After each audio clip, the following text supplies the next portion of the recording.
everything around Docker. So for those who have never seen a Docker Compose file, this is how it looks like. Like for application, it has multiple services, and you define what image you have, what environment variables, what ports, and all. And yeah, that's it. That's your application, and then you do Docker Compose up. But then how do you go to Kubernetes with all this? Like, if a developer gets very comfortable with this thing, going to Kubernetes, which is like a complex system.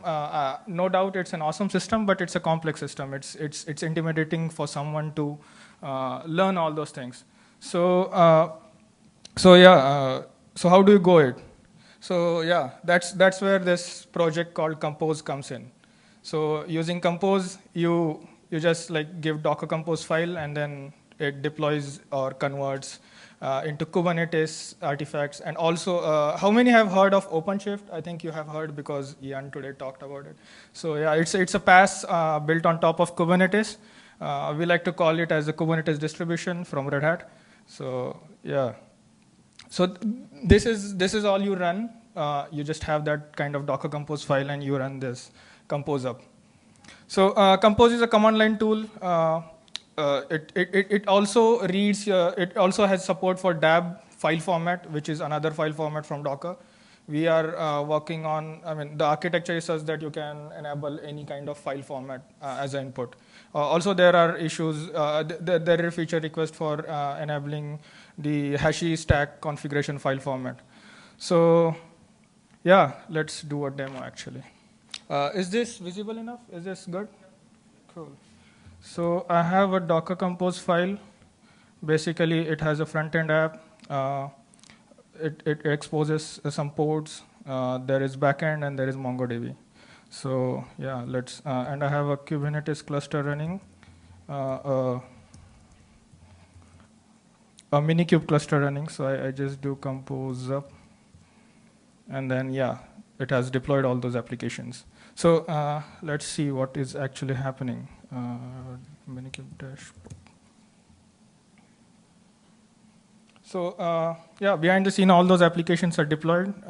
One of the application, which is front end, it's deployed as load balancer, so it also exposes on node port, so I can directly access it via the services port. So not services port, the port of the cluster. So yeah, this is the sample application. I can just do like what, hey, hi, or something, and it works. DevOps are awesome or something.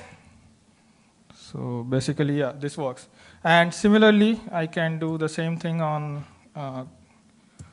OpenShift. And for that, I'll just log in into an OpenShift cluster which is running. And for OpenShift, I'll create a new project, DevOps days. So the cluster is here. I'll refresh. And all I have to do is, so yeah, for OpenShift, all I have to do is compose -- provider OpenShift up.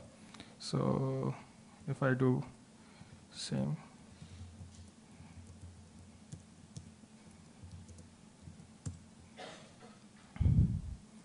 And then, yeah, it will start creating those services on OpenShift back here.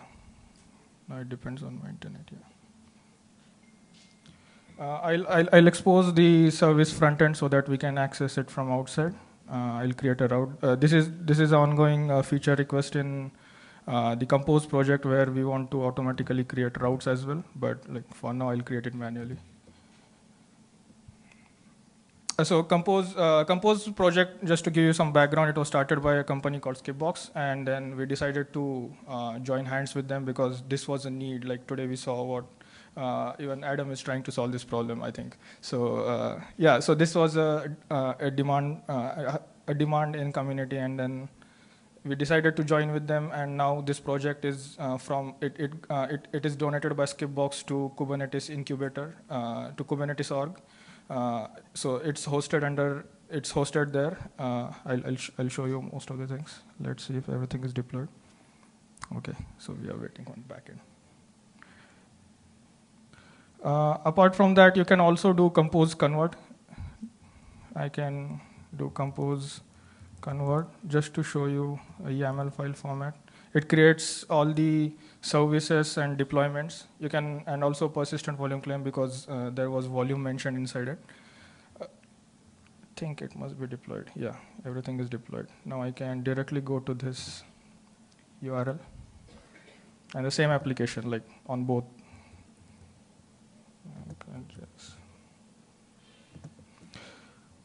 So yeah, so this project is on Kubernetes incubator/compose. You can come and you can try out with your Docker Compose file, try to deploy it on Kubernetes or OpenShift, whatever you prefer. We would like to see what fails, what works for you, because it's not a perfect project, but we are trying to get people we are trying to make people get to Kubernetes as fast as possible. And yeah, all kinds of contributions are welcome. You can reach out to us on the Slack channel #compose, the Kubernetes Slack channel. We also do bi-weekly community meeting, which is on Wednesday, 10:30 IST. Yeah, it's hard for Indians, but yeah. And so yeah, so apart from this, we are also targeting something that could be something we are targeting something similar to Docker Compose, a spec that is like that can be read by everyone, and then all kinds of orchestration providers, be it Kubernetes, OpenShift, from something from HashiCorp. So yeah, it's right now we call it Open Compose, and so the GitHub repo for this is at Red Hat Developer /Open Compose. This is going to be also presented in KubeCon. So if anybody is going to KubeCon, please go and attend the dev sprint and then go and talk to our people. And this is the blog that went out. For those who want the demo repo and the slides, that's the bit.ly link, compose capital D. You'll get all these things there. And yeah, finally about me, just so that, I don't have time anymore, but yeah. I work at Red Hat. I am one of the contributors to Compose project. And I go by surajD_ on Twitter. And you can find me on Slack and IRC by surajD. And email is surajD@redhat.com. Thanks.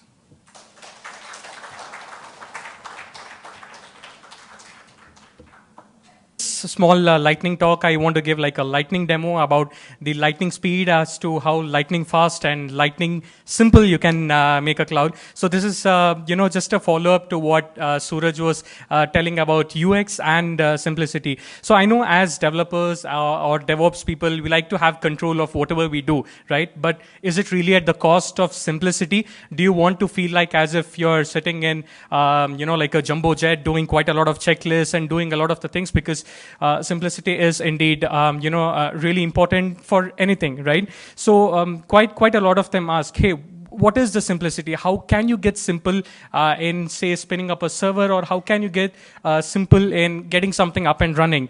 So I just want to show a quick demo of this as to how easy it is and how quickly it is, to get like a server up and running. And probably I'll even pull in, a Docker container and see if it's possible to get an Nginx installation up and running soon. So let me just head over to this and. So I've already logged in onto the control panel, and I'm just creating a droplet, which is the VM, which comes with a whole box of RAM and CPU and storage, as well as network. So, there are various distributions you can choose from. Let me go for a one-click app since I want to use a Docker, and it comes bundled with it with 1.12.3. And I'll choose the basic machine, which starts at like a $5 per month. And I can even add a block storage if I want more storage, if I'm using it for database or some Elk or something. So I'll choose a Bangalore data center, and I have my SSH key. And I have a host name which is already filled in for me. I want to choose a one droplet. I hit on create. That was just a single page. You can probably even count the number of clicks which I made over there in order to create the server. And as and when we are talking, within 55 seconds, this will be up and running and ready to even SSH onto it. So let's just wait for another 5 to 10 seconds. It must be done. Okay.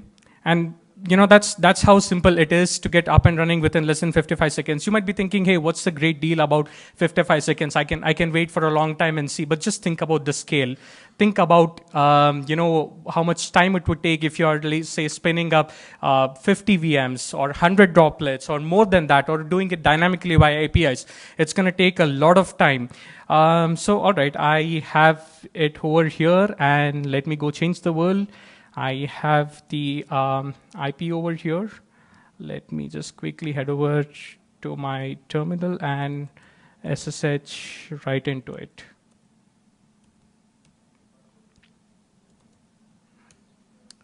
So there's a thing.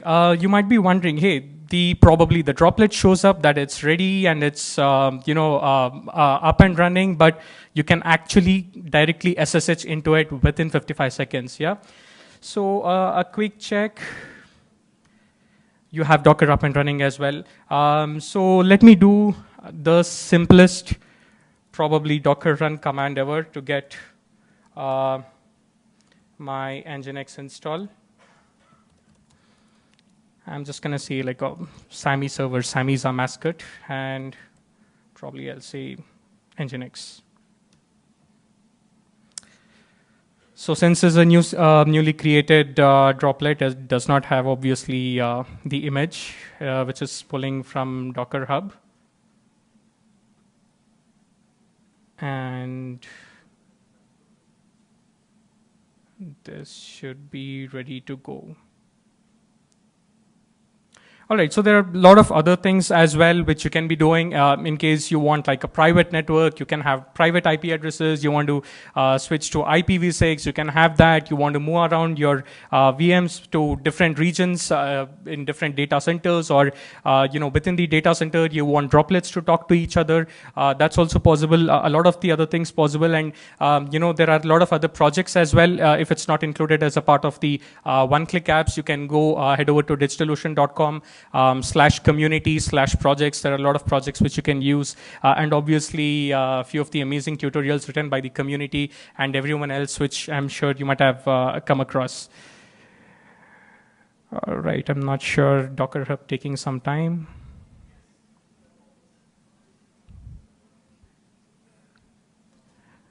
Okay. So just a quick show of hands. How many of you already use DigitalOcean? Okay, that's nice. And how many of you are hearing it like for the first time? Okay.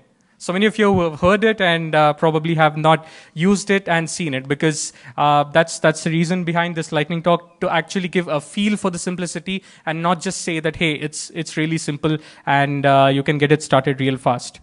I think we're almost good to go on this. And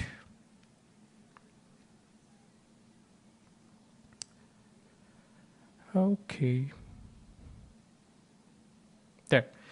We have it up and running, and let me just quickly go and hit over the IP address, and welcome to Nginx. And thank you for this lightning talk, wherein this was like a lightning demo on the lightning speed of how you can make the cloud more simpler and get it accessing really fast. So this was just to give a feel for the simplicity, and I just touched upon the surface of just creating a server, getting your image up and running over there. There are a lot more other stuff which you can do in a much more simpler way. I would suggest you just head over to digitalocean.com, give it a shot, and if there is any other questions that you might have, I'm sure it's covered in one of the tutorials on digitalocean.com itself. Thank you, everyone. Thanks, Ajay. The next talk we have is DevOps and Networking by Srinivas. So this topic is DevOps and networking. So there's a lot of topics today about application deployment, server configuration. So this is a slightly offbeat topic in terms of how we can use the server automation technologies into networking.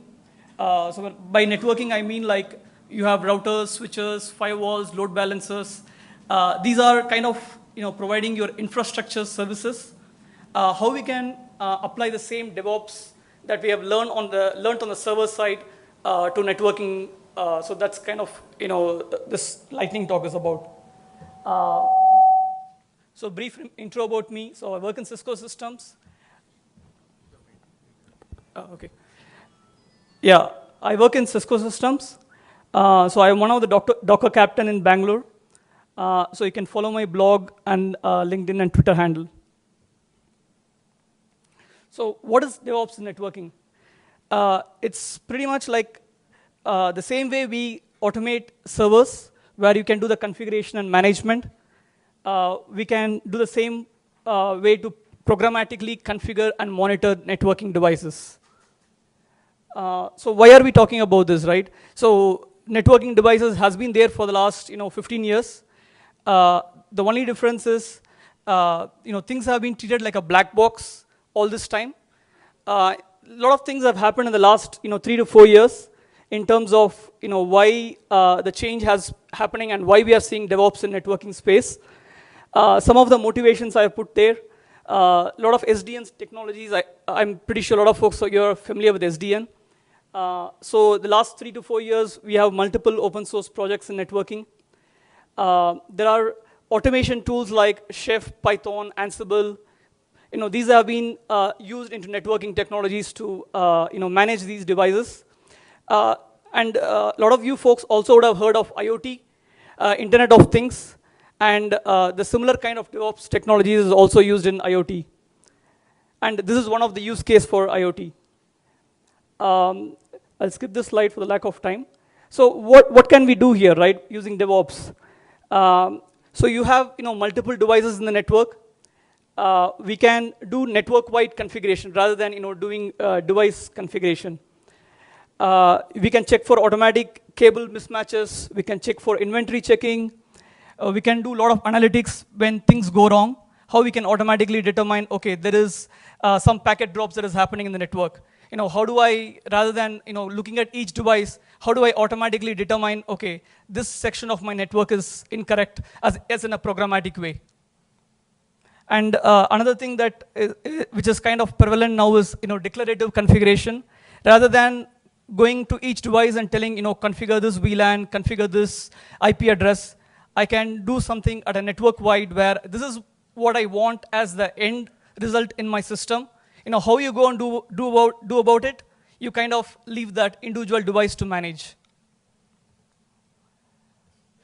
So this is kind of wanted to show where we were in networking in terms of this was 10 years back, where the only access to the devices were Telnet and SSH, and we used to get these raw CLI outputs, and that is all we had, and we used to use SNMP for monitoring. So where we are currently, right, we do still have the CLIs, but in addition to CLI, we have APIs to manage these devices. We get JSON or XML output for parsing. And we do have REST interface for managing these devices. The only problem at this point where we are is each device is managed as a separate entity. For example, so if I have a Cisco device, I manage that device separately from, let's say, a Juniper device or an Arista device. There is no one common way of managing these devices at this point. So that is where we are currently. So where we are going, so we are going to a place where it's model-driven APIs. So every device configuration as well as monitoring state is represented in a YANG model. So let's say you have a model for a particular device. I want to configure OSPF on a device or a VLAN on a device.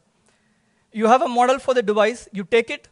You can use the same model to configure multiple devices. It is like saying that I have AWS Cloud, Google Cloud, DigitalOcean, but I want to have a common interface to manage all these clouds.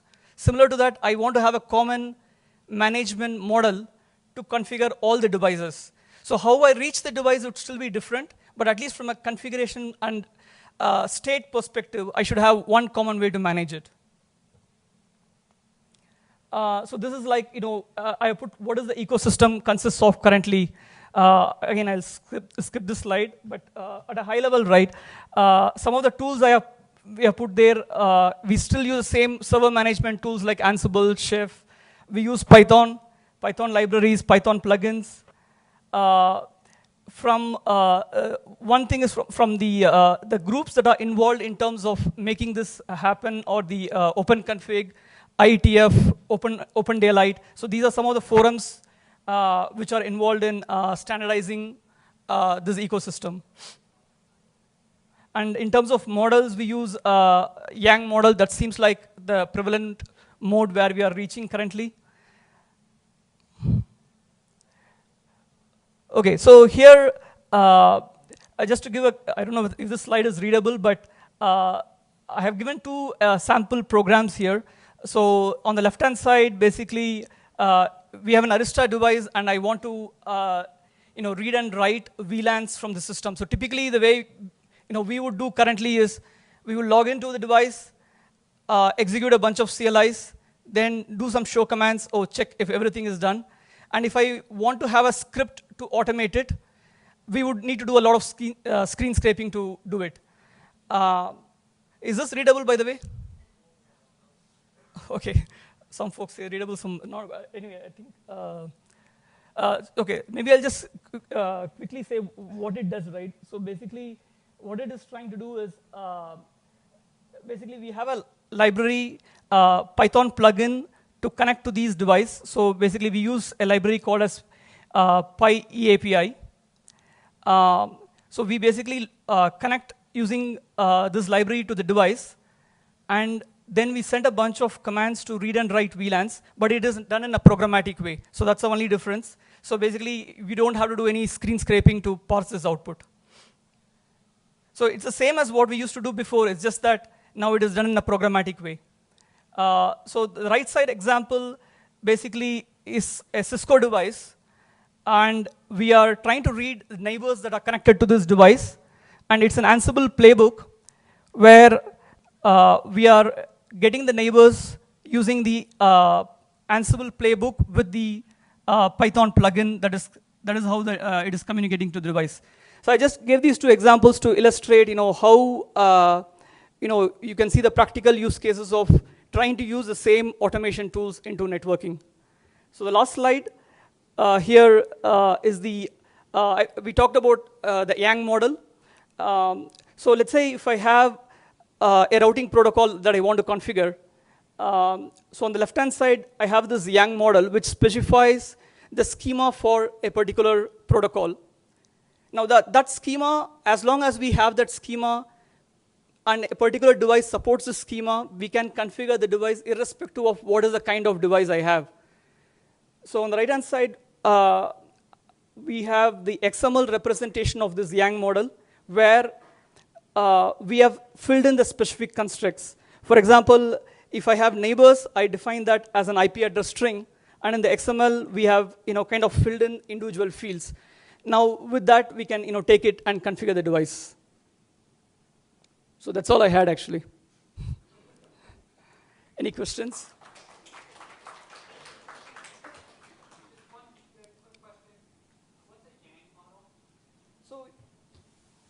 Yang model is, are you familiar with management information base? It's like you can think of it as a YAML representation of a schema for a particular device. So basically, let's say that in an OSPF routing protocol, I have a bunch of neighbors. Some of the neighbors could be an IPv4 address, some of them could be IPv6. How do I define the language of how do I define the schema? So this is it's a YAML-based language to define any schema. Yeah.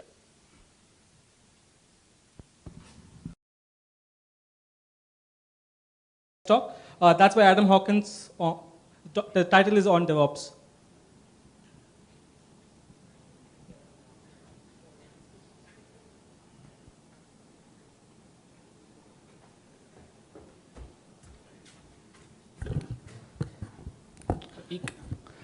Hello again. So I don't have anything to show, or I don't have any slides, but I wanted to talk about something that I think is important to all of us, and something that I've been thinking about at least for the past couple months or 6 months or so, like that. And it's about what we do and what we call ourselves and what's important to us. So the name of our conference that we're here is DevOps days. But question to the audience is, what is DevOps? Like, what do you think of when you think of DevOps, right? Is it about technology? Is it about processes? Is it about principles? Is it about whatever? But what I see is that when we talk about DevOps, we really end up only talking about technology. And technology doesn't really mean anything, right? Like, what are we actually trying to do? When you look at DevOps, it's really a set of principles.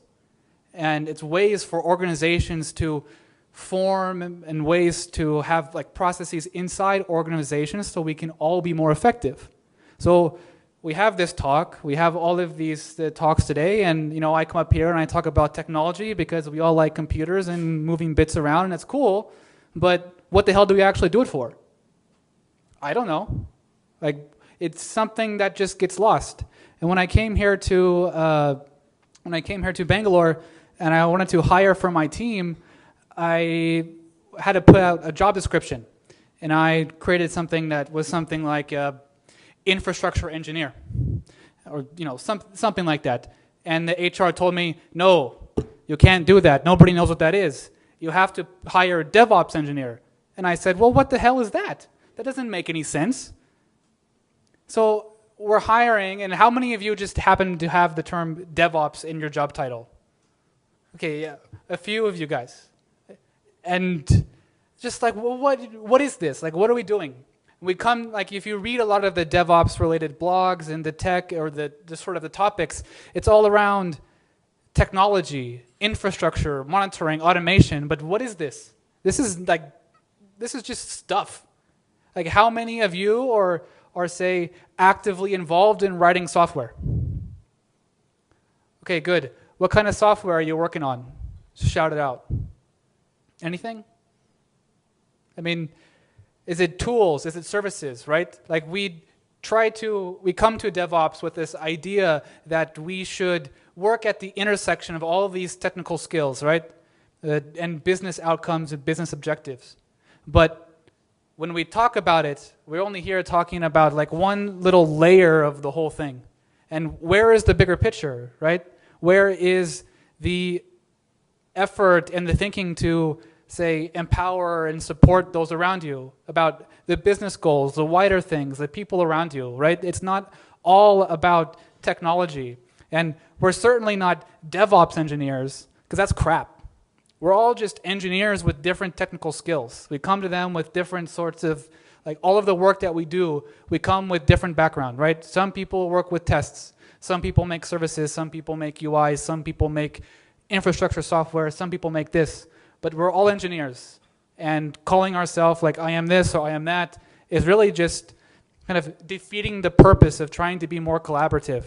So I encourage you to think about what the term, quote, DevOps means to you. What do you want to achieve, and what kind of organization are you trying to create? So if there's anything that you take away from this, you should strive to have the word DevOps taken out of your title. Go back to HR and make them know that it's about principles and not job titles. And really think about the organization that you want to create and be that change inside your organization. Thank you.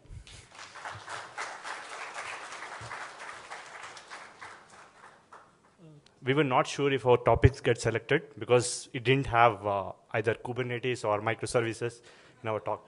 So we were not very sure we'll get to talk here. We want to, hi everybody, my name is Bharat. We just thought we'll give you a feel of the benefits that we get on running an open source product. We get to use a lot of services for free, which are very commercial services. And if you are a commercial product, and your code is hidden, you will not get to use them, or you might have to pay an extra premium for using them. So we just want to cover like how we work. First of all, let me just start with an introduction. My name is Bharat. I work on an open source product called. We work on an open source product called Bumni. It's a open source hospital information system. It's a electronic medical record plus it has a lot of lab systems and a lot of things. I'm Rahul. I'm also a developer with Bharat. We work for ThoughtWorks, by the way. So, right, we do a lot of these stuff. We tend to be a bit religious and be an asshole about it. But then, so yeah, so we'll start with some of the things. So most of you can recognize these logos. All the logos are recognizable. So if most of them are like, can you see a common thing between all of them?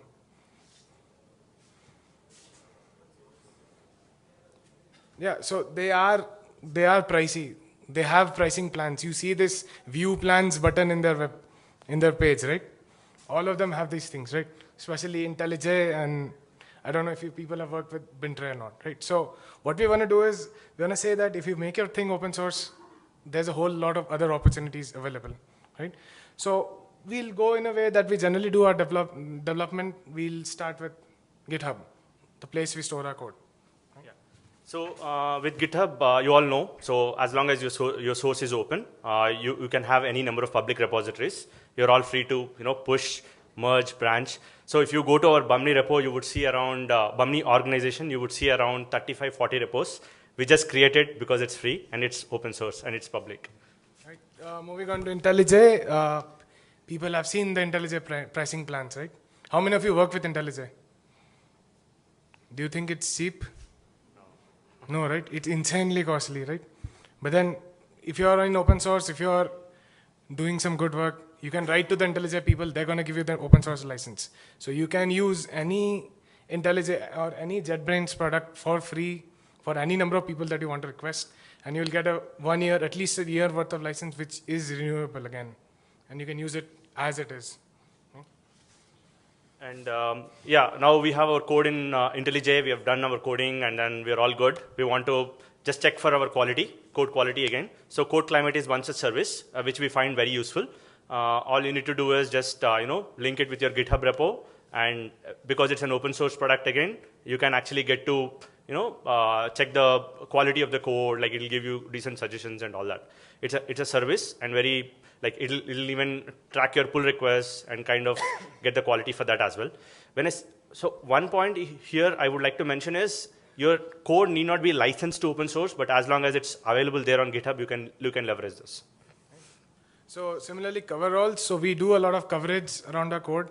So Bumney is one thing, like we really rely on a lot of commercial services, but then we are getting it for free, right? So coveralls does your code coverage, does a lot of analysis on it, static analysis, and then tells you what's up with your code. Maybe we can do it about Appium. So Appium is one more thing. So how many of you have functional tests in your code? Like it's a web app, and then you write some sort of Selenium code, and it goes and clicks places and pokes at the app. So yeah. So have you tried an headless functional testing? So your QA environments are VMs. So how do you do a test right now? So your functional test needs a running browser, right?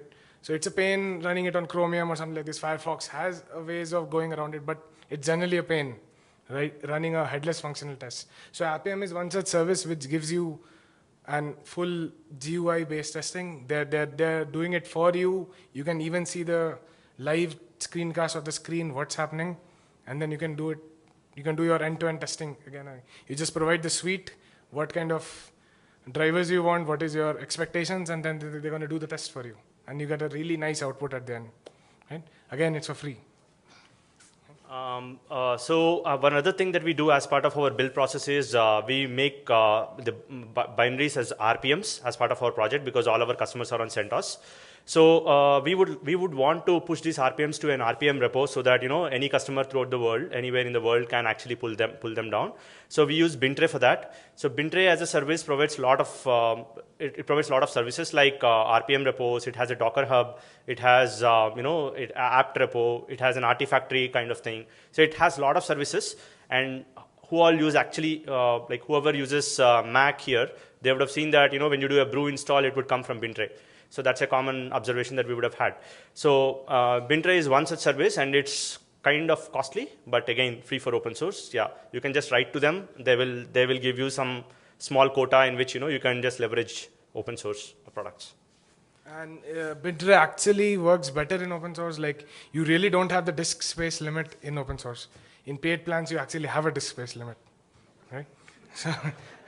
So Packer is the other thing. So has anyone heard of Packer here? Right? It's a really cool thing, right? So what we do finally with our artifacts is build a working Vagrant image out of it. So that thing is also automated by the cool guys at HashiCorp. So Packer is again a very costly thing there is available. So we had to do some very shifty negotiations with them, but then it's still free for now, right? So we are able to build Vagrant images based on, we are currently on CentOS, and we do a lot of stuff. If you go to the Bamni repo, you're going to see a lot of stuff there. So everything is automated by Packer, and we are able to build a Vagrant image. So just an add-on, Packer is free, but we would use the Packer builds that Atlas is available. Atlas is a HashiCorp's Packer, Vagrant builds as a service. So all you have to do is just do a Packer push. That guy will take care of building your Vagrant box. It can even build your AMIs like Google images, or it could be DigitalOcean images. It could be anything. So moving on, Docker Hub. Yeah, we have Docker containers for our software, and again we leverage Docker Hub. And because it is free, I don't want to talk about it here. We all know about it. Right.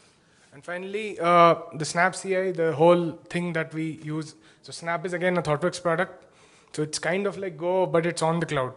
So if you have used Travis or Circle CI, people might be knowing what that is. So again, Snap CI is free for public use, for open source use. So basically, we want to end our presentation saying that put your code out there. Let's not be too secretive about what we are doing. Your code might be helpful to others. Just see. So if anyone who has tried to write a time zone code might know that how good open source code is, because no one can write a proper time zone code, right? So just make your code open source. It's going to help a lot of other people, and you are going to reap a lot of benefits out of these kind of services, right? Thank you.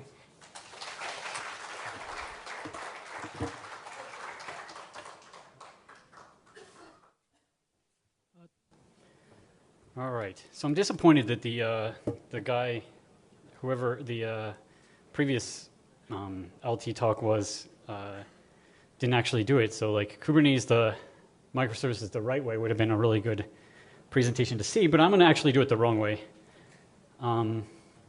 This is actually the kind of hard/wrong way. Let's see.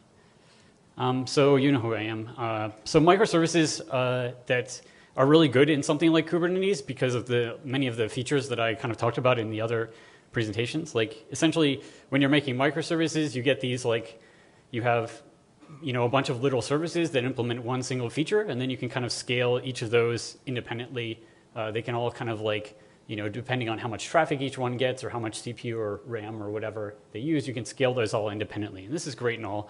And Kubernetes support gives you things like deployments and stuff so you can easily scale and keep the machines running, keep the right number of replicas running all the time for each microservices, as well as doing the rolling updates like I told you earlier, as well as the concept of services in Kubernetes as well, which give you a static virtual IP and a DNS name that you can simply connect to and have that load balance across all of your instances of your microservice.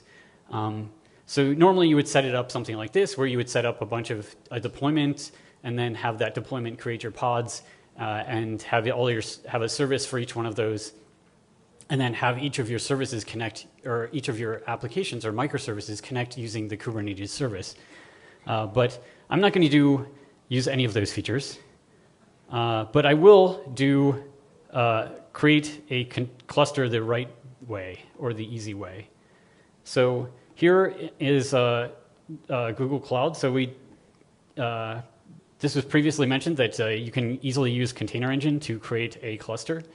And so in Google Cloud, you can go into the sidebar here and go to Container Engine, and then you can kind of enter in, this is probably not really readable, but you can put the name of your cluster, the zone or the location of your cluster, the size of each machine, and the size of your cluster, and then hit create, and then in a couple minutes, it'll actually create a cluster. So I've actually done the creating of a cluster already, and then you can kind of go gcloud, container, clusters, and mine's called LT, or actually get credentials LT.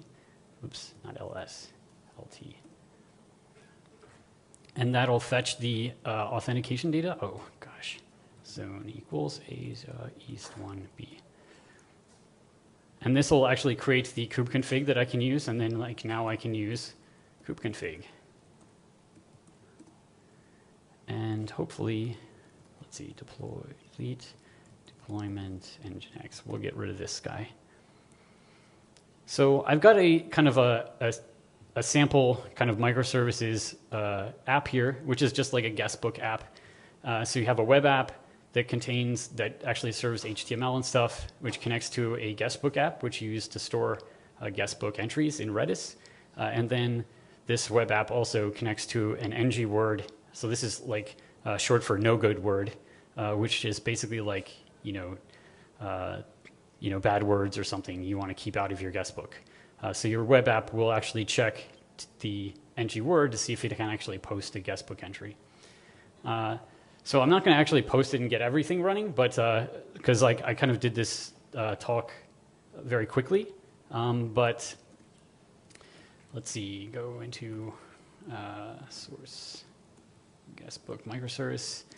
And in here I have my guestbook and ng word and all of that stuff. So I'm going to go ahead and deploy my first Redis. So I'm not actually going to use the deployment. I'm just going to deploy just a single pod. And you can deploy this, you can use these pods, just deploy a single pod, and then completely manage it yourself, which is not a good idea, but I'm going to do it anyway.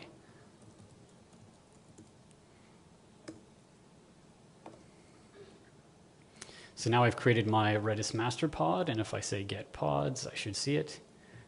All right, and it's creating. And then we go to our guestbook.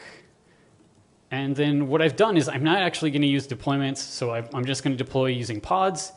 And I'm not going to use services either. So all of my, when my guestbook has to connect to my Redis instance, like my guestbook needs to know the IP address of my Redis instance. And so this is like not particularly easy in a clusterized environment because you don't really know what the IP addresses are beforehand. But what I'm going to do is I'm going to create a local proxy as a container in my pod. And then this proxy will listen on a local host, a port on localhost, and then proxy to my backend IP address and I'm just going to put in the port or the IP address for my pod. So get, let's see, get pods -o, pod redis master -o, JSON, JQ dot items dot status dot pod IP. Ta-da! Oh. Can initialize over null. What? Screw it. Where's my pod IP? Let's do a grep actually. There it is. So I'm going to take this pod IP. I'm going to put it in my pod definition here. And then I'm going to deploy this guestbook. But I want to deploy several of my pods, so I have to give them each a name, and they all have to be unique. So I'm going to do something like for I in 1, 2, 3, 4, 5, do kube sed s pod name guestbook I, and then say take that to pod YAML, then put that into kube control, create f hyphen, that's going to give me that's going to use standard in, and then say done, and that should hopefully create 5 pods. Oh. Match regex -i -i. Oh, I need to do this. Dun, dun, dun, dun, dun. It's going to create for me guestbook, 5 guestbook pods. So this is kind of like as if I deployed it and used the deployment, but I just deployed the pods directly. And hopefully they should all be able to connect to Redis. And then, let's see, if I say, go to my NG Word app, I'll do the same thing here and say like NG Word. And then hopefully that'll deploy 5 of those.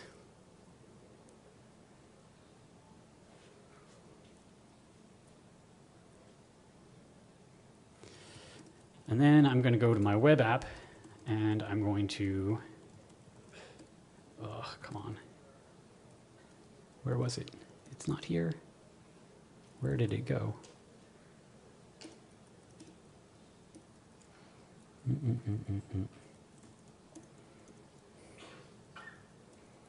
I had it somewhere.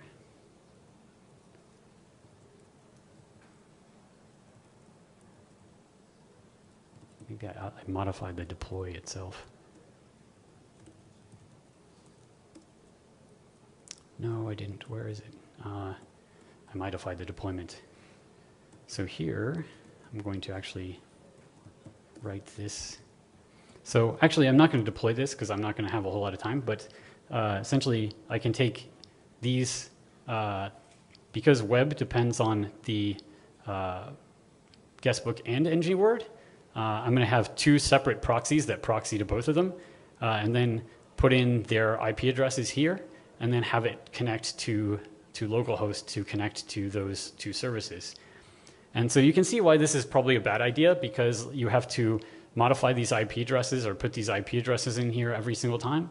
And so one of the things that I think is like really important about DevOps is that you're basically managing resources, and you're automating the automating work of doing things like deploying applications and essentially making it easier to deploy and manage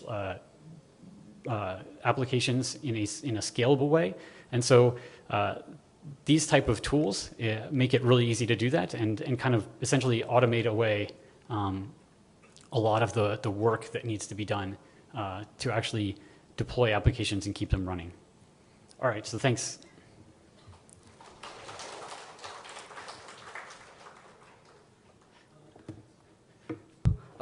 Very good evening.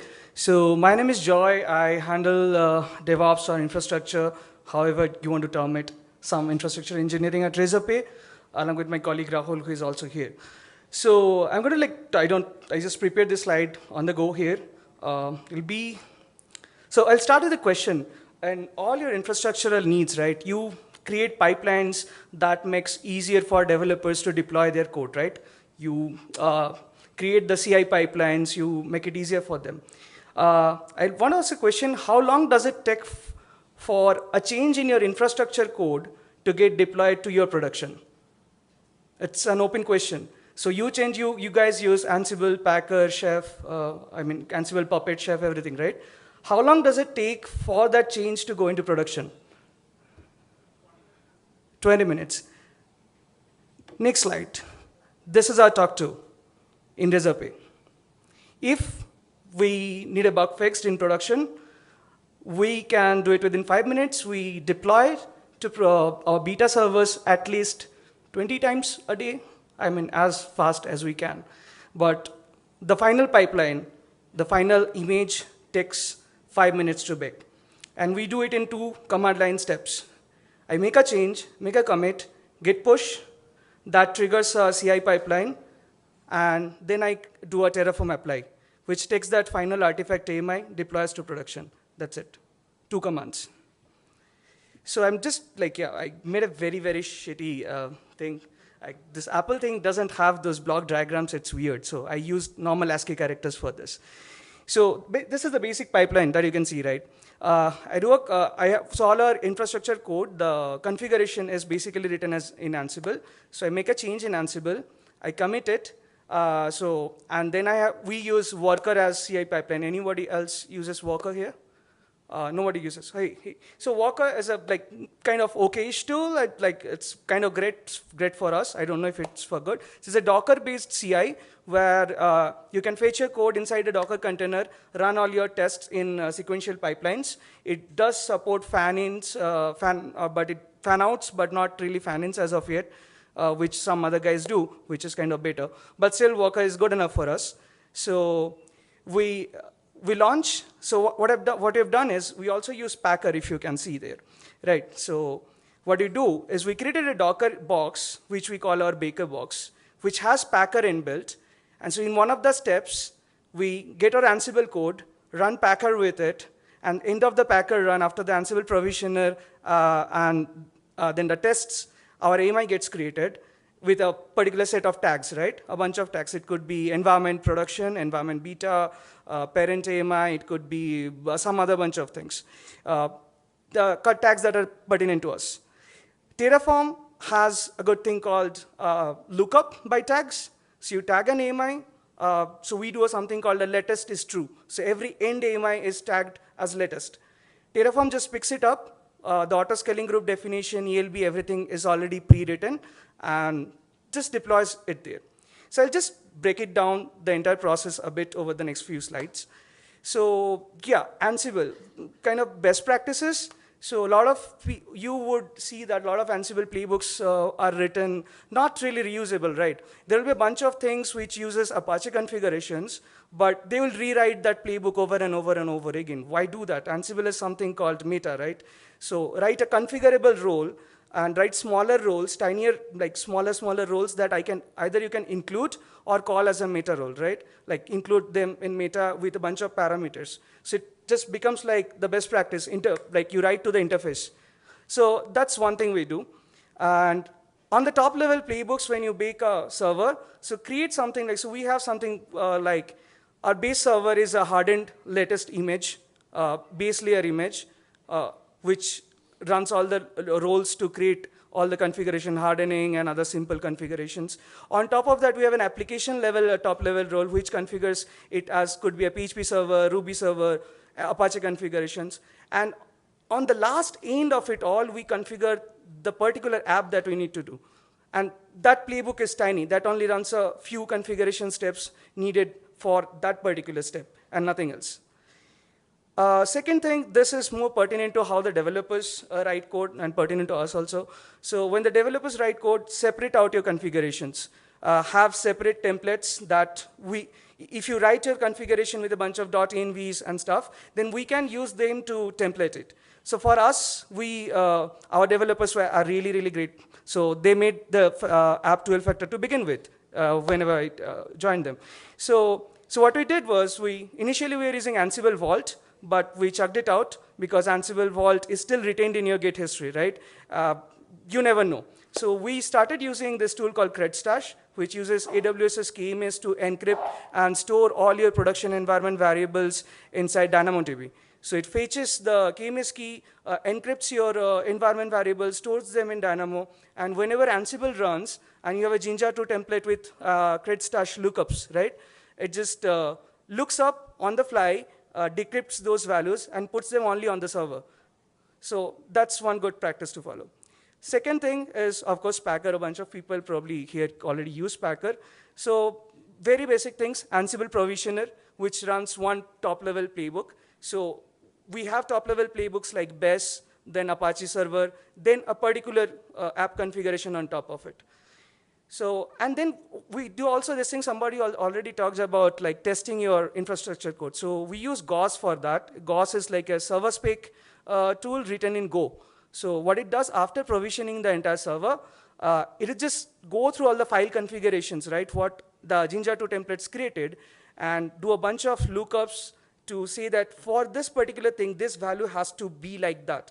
Otherwise, fail the tests. So it's either it produces an AMI at the end of it all, or it just rejects. It says Gauss test failed, and this AMI was bad. So then I can look back at my code to see whether my code had a bug or not. So it's a proper build system for infrastructure.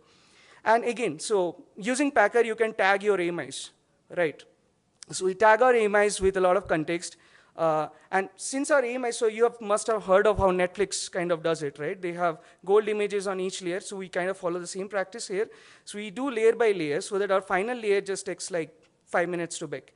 And we tag it. So every layer is tagged to its previous layer. So in case we need to look up using AWS APIs, we'd know that the entire chain of AMIs, right? What was the base, what was the server layer, and what is the end layer that we are actually using in production. Then in case we need to retract something back, we know that this is the chain of errors it may have been produced in the lower layers.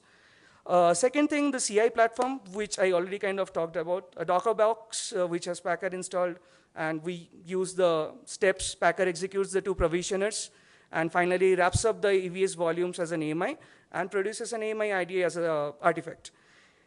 Next, most of our infra, like all of our infra is written as Terraform, like auto-scaling group definitions, ELBs, the entire VPC is basically entire chunk of Terraform code.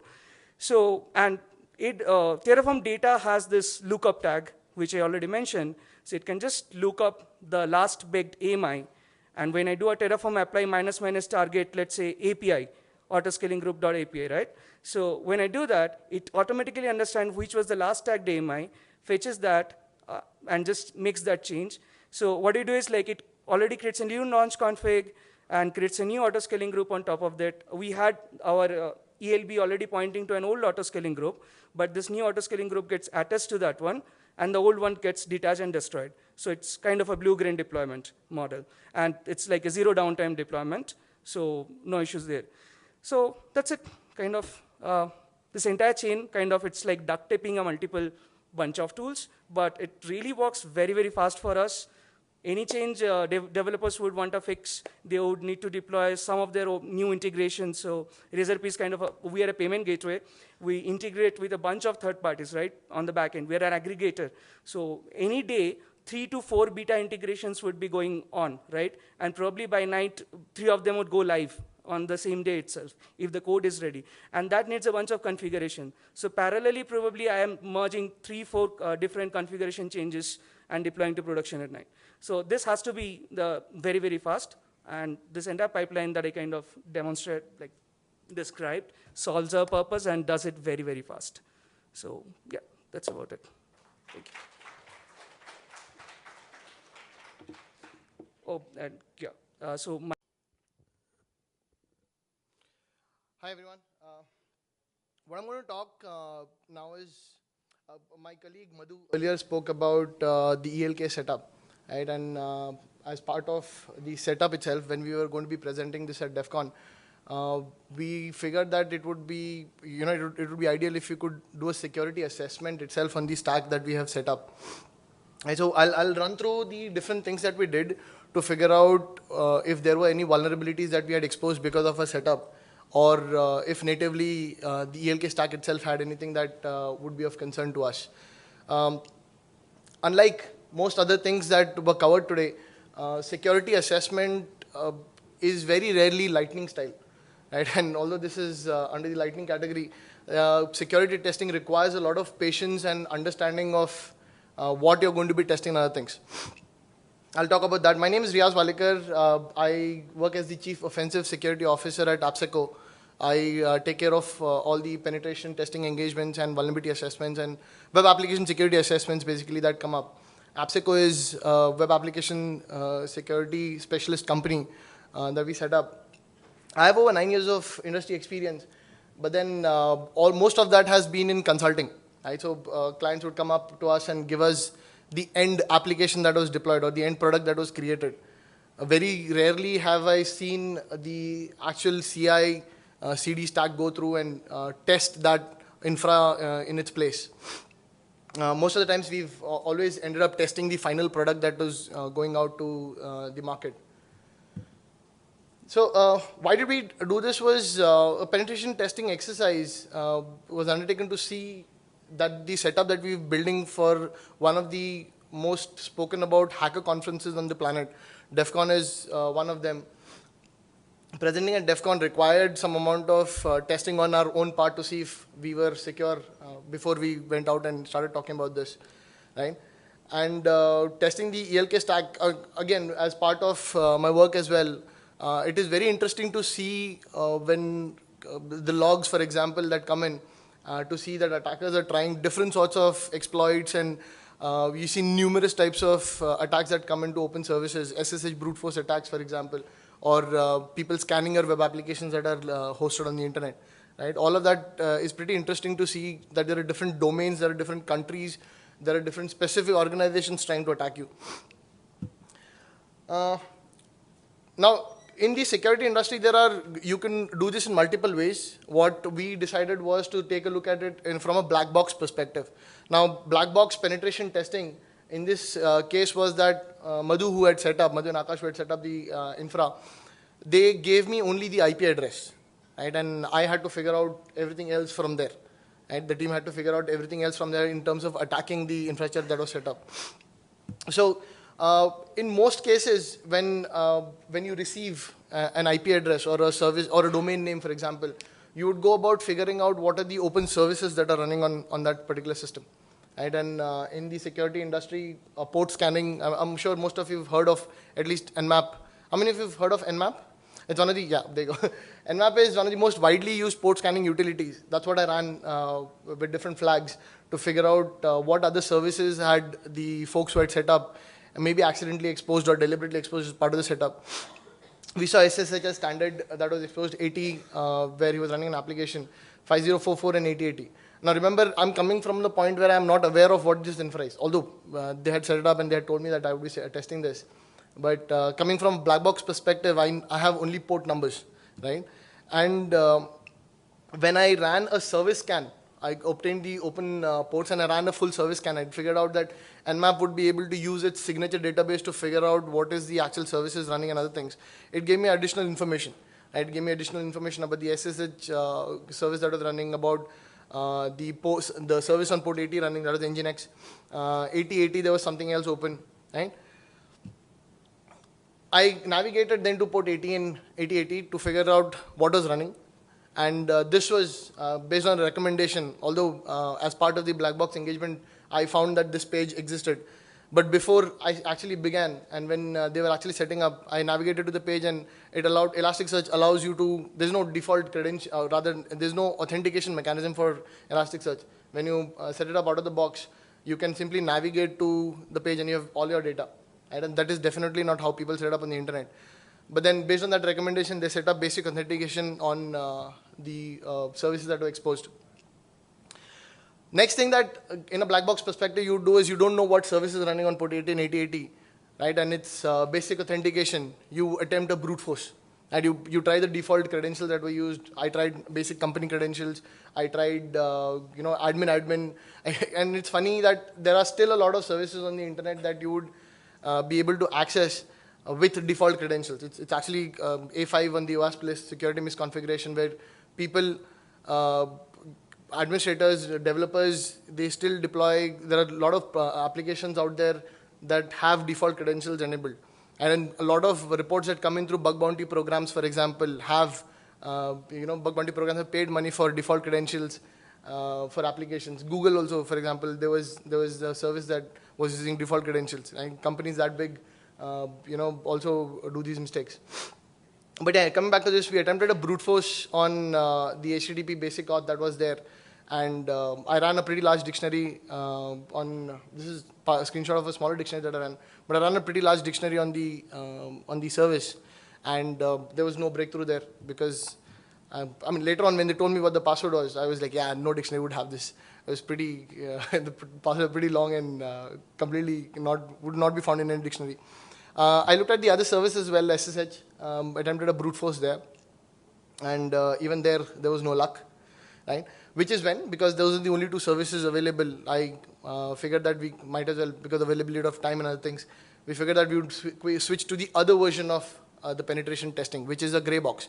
In a gray box penetration testing, some sort of information is provided, some bit of information is provided. In this case, the team gave me credentials for the application, right? And now I was able to log into the application and browse the interface, the Kibana interface and the Elasticsearch interface.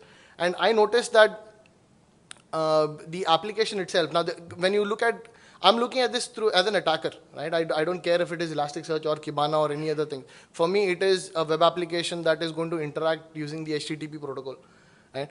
And because it's using HTTP, I can send malformed data in different parts of the web request. I can change the host header, for example, play around with the user agent, for example. Anything that goes from the client can be altered using a proxy in between. Right? We use Burp Suite for any sort of interception and other things. So Burp Suite is a proxy software that you get that you can place between your web browser and your server. So any request that goes out of your web browser can be intercepted using Burp, and you can alter the request, including user agents and other fields that are not normally visible from the client, and then you can see if there is there's a unique response that the server sends back. In one of these cases, Kibana sent this back, but then we realized that this was more of a client-specific error. This did not reveal any server-side details, so we just put it there. Again, because the setup that was there was using HTTP, Burp was able to intercept, as an MITM, was able to intercept the basic authentication credentials. And basic authentication credentials are sent encoded as base 64 from the browser, right? And you can Burp has a module called decoder where you can actually decode base 64 entries.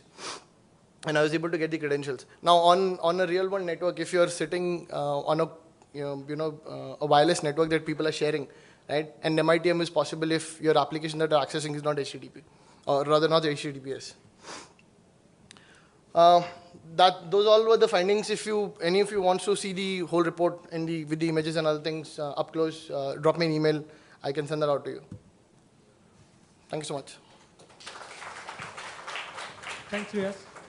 Thanks, Riyaz. Sheesh, and I work at Gojek as an application developer, but I'm also responsible for maintaining staging and production deployment. So I get to play around with Jenkins and Chef and other DevOps tools a lot. So I'm just going to ask a basic question here. Show of hands. How many of you have heard the terms continuous integration, continuous delivery, continuous deployment? Everyone has, I think. Yeah. I mean, I've heard it 10 times today. So, okay. What is the difference between the three? Can anyone tell me? There are some subtle differences, and I've noticed that people use these three words pretty interchangeably, but there are subtle differences. So I just want to ask, show of hands, who, if any of you know the differences between the three. Okay, Adam knows, and there's one guy. Okay, cool. So at Gojek, and there's this one guy behind. Yeah, awesome. So at Gojek, when I do a git push, when I always push, and I'm working with other people as well. So that code actually is polled by a Jenkins, and it runs the test, see if it breaks or not. And obviously, if you have multiple developers, you can't expect everyone to have the same development environment on their development machines. So there's just one fixed environment on Jenkins which checks whether your code runs on this environment or not. So it's I'm sure you know the basic idea of the continuous integration thing, that every developer commits 2-3 times a day, and if the build breaks, then no one does commit, whatnot. I'm sure you guys all know. So basically, yeah, when I do a git push and the code runs on Jenkins, that's just CI for me. That is CI. Now, when I talk about continuous deployment and continuous delivery, now there is just one subtle difference between the two. So currently how our pipelines at Gojek are set up is that when I do a git push, it runs the specs, it packages, makes a tar, deb, whatever, and then it does a staging deploy. Since the staging deploy automatically happens, that is a continuous deployment. And after that, people, QA, and every other stuff checks whether the code is working properly or not. And then we notify other people, sometimes security people, sometimes systems people, that, hey, we are going to deploy on prod. And that's a manual deployment. So that is called a continuous delivery. So yeah, I think this is called a lightning talk. This is just 1 minute talk, and I think I probably, if you are taking anything from this, I think that's pretty good. So yeah, that's it from me. Thank you.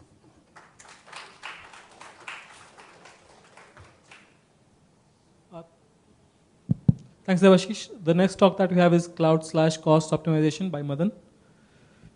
This is the last lightning talk of the day. After that, we'll start with open space. I was wondering what inspires all of us to give lightning talk? Do you know what? It's you guys, all the participants who are holding up this long and, listening to all of our talks. That's what, really inspires all of us to give our learnings with you. And one round of applause for all of you. And So myself, Madan, I'm the founder and CEO of a company called Act on Magic. We started this company 2.5 years ago with only one intention. So we wanted to build a strong technical product company from India, impacting global customers. That was the primary reason why we started. And so we have reached halfway there. Our product is one of the recognized hybrid cloud management product by 451 Research, and we do in the cloud governance, optimization, management across clouds. So, today in the lightning talk, what I plan to do is the cloud optimization and cost optimization topic. So how many of you want to save cost on your cloud and also want to ensure that you have, also you want to run right-sized images on your cloud? Okay, at least 20% of them show of hands, yeah. So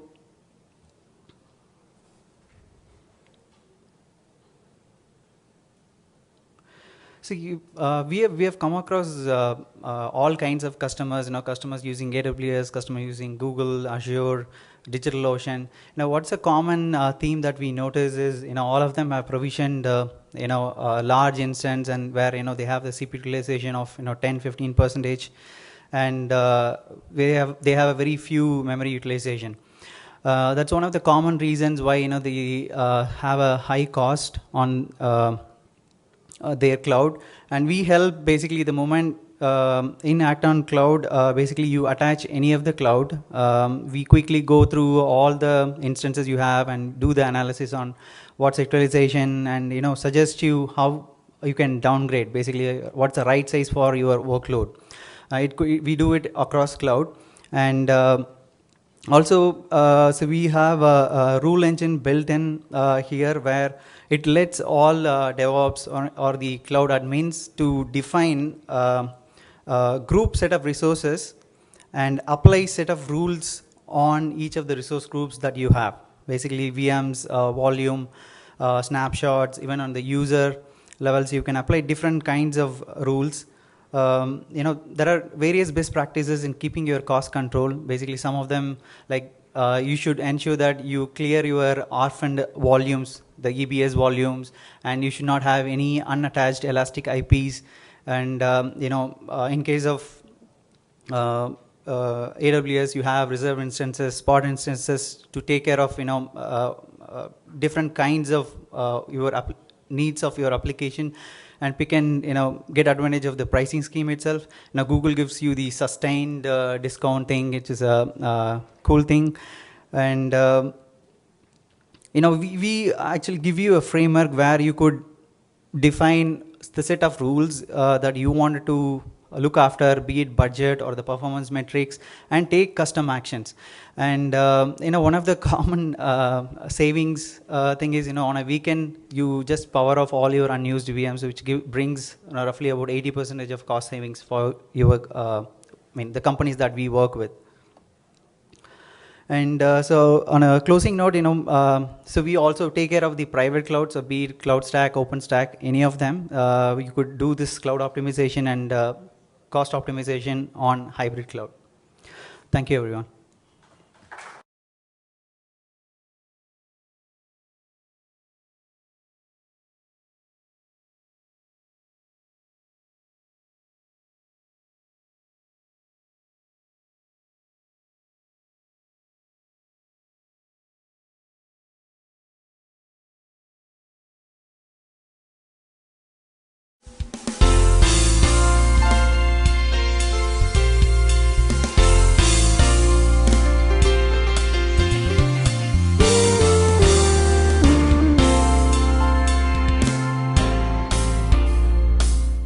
We have open space slot tomorrow as well, and that's a bit longer slot. So today we'll just explain how it all works for anyone who is new to open space format.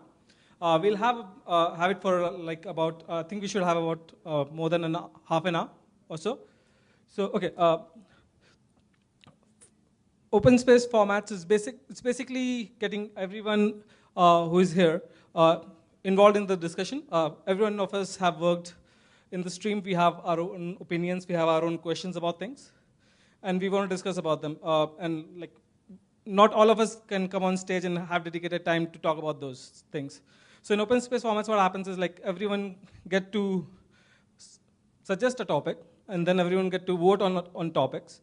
And then the topics which get most votes, basically, depending on the number of people, we'll like select top voted topics, and then like the groups of people will be formed, and then the discussion will start. There are few basic rules to this entire format. There's one rule that is called the rule of 2 feet. So basically, there's the 2 feet are 1 foot of passion and 1 foot of responsibility. You're passionate about a topic, so you are suggesting it. And responsibility is when you think that topic doesn't have any more thing to offer you, or you don't have anything more to offer to that topic, you just move on to any other group discussion that's around there. Then there are other 4 laws to it. One is whoever comes to the discussion is the right person for the discussion because they've shown some effort. Whatever happens during the discussion, whichever direction it takes, is the will of the people, so let it take that direction. At whatever time it starts is the right time to start, and at whatever time it ends means it's over, people are done with that discussion, let's move on to some other discussion.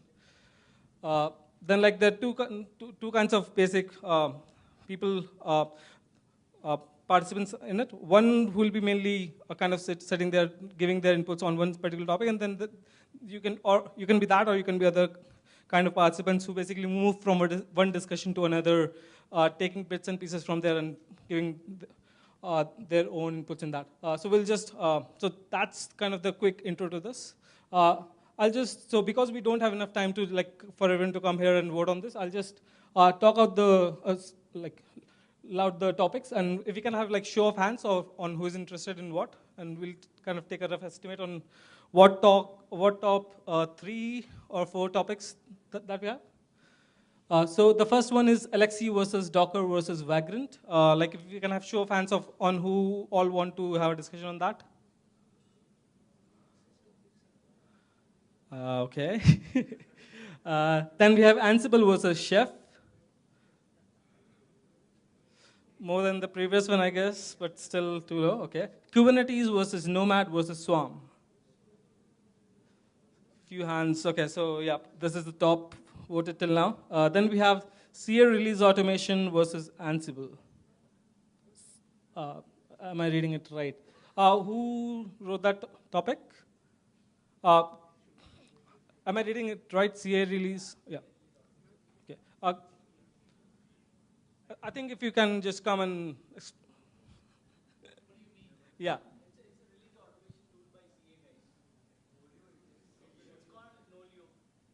Okay, so if you can have show of hands on that. Cool.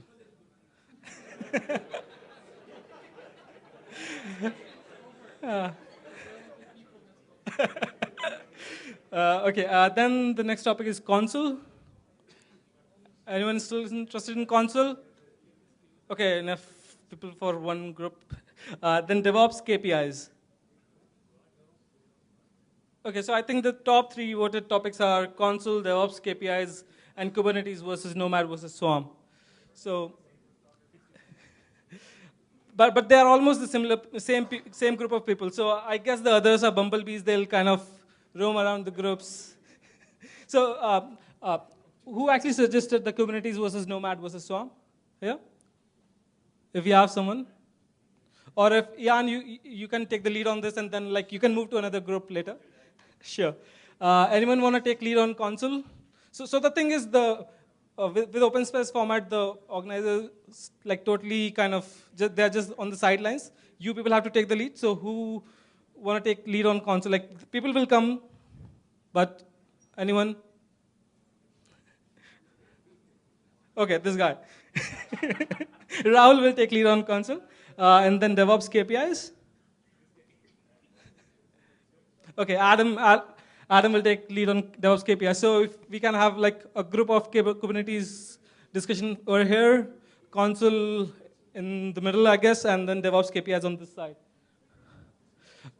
And then like once the discussion starts, if you don't feel that it's benefiting you in any way, you can move, like you're free to move to another group, take a hint of that, and then like, if not, then we'll have dinner soon, so don't worry. DevOps KPIs here, console in the middle, and Kubernetes versus Nomad versus Swarm in the front here.